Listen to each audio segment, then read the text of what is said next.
No, just the original property. The original property that you sold, the very first one you started with, that's what you're paying tax on.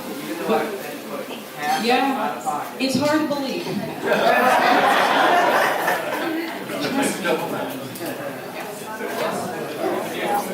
you just expand on what you mean by investment property? Could it be a second home? Can your family live in it? Or You know, you can do an exchange on a second home, but you really have to be careful, you know, with as far as how much, there's certain rules on how much you're allowed to use it, and I believe it's like under 36 days a year. So I don't know who's policing that, how much they're, you know, you could have people, well, I live in it 6 months out of the year. Well, if you're doing an exchange, you're kind of, you know, at risk, you know, to get yourself audited if somehow the IRS finds out that you're using it for personal use and investment.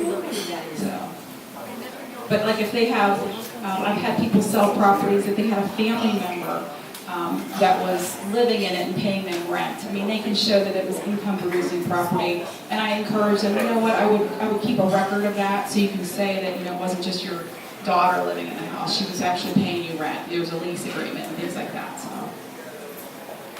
you got this is a good group. Lots of good questions. Does anybody have any other questions? Anybody still hungry?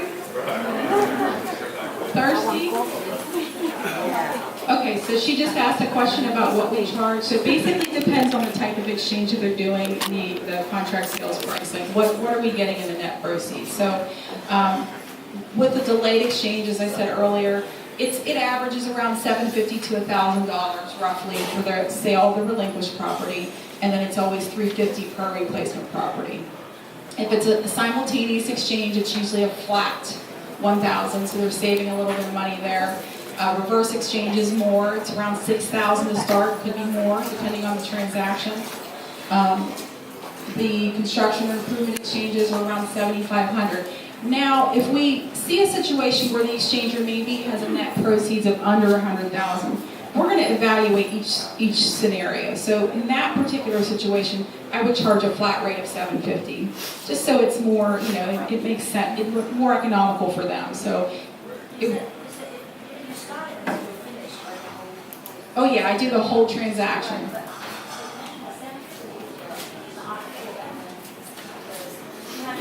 Usually, yeah, anything 250, around 250,000 net proceeds is around 750 for the relinquished property, and 350. There's like tiers, yeah.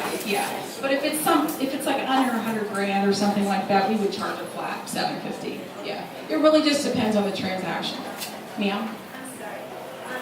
So when it comes time to write a contract on this investment property material, do you have to address the 1031 Yes. exchange in this contract? And is there certain addendums that you have to do? So when you do a contract, it has a 1031. Yes. Section N? That's it. Yeah. So all they're doing is cooperating. Yep. They're being told that they have to let one, that they will follow. And the intermediary is going to look at that contract to make sure that language is in there. If it's not, some other states, the contracts are a lot different. We would provide an addendum for that. So it's usually section N or a clause where they check a little box. Is that Florida too? Yeah. Yes, sir. Normally we close it, especially with some obvious takeout. Pardon me? Normally we do the closing, we take care of this in the law. The lawyer office that take care of that. Oh, the closing is just like a regular closing. That's what's his question. We just handle. Your closing. Yes.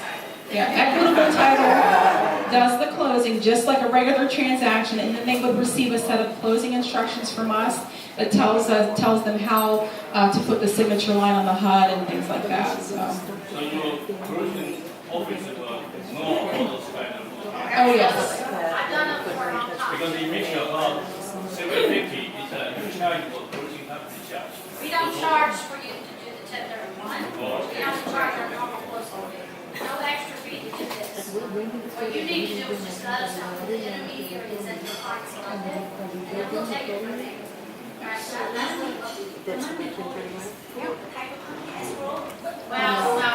happens is, once we close, I have to send the money to them.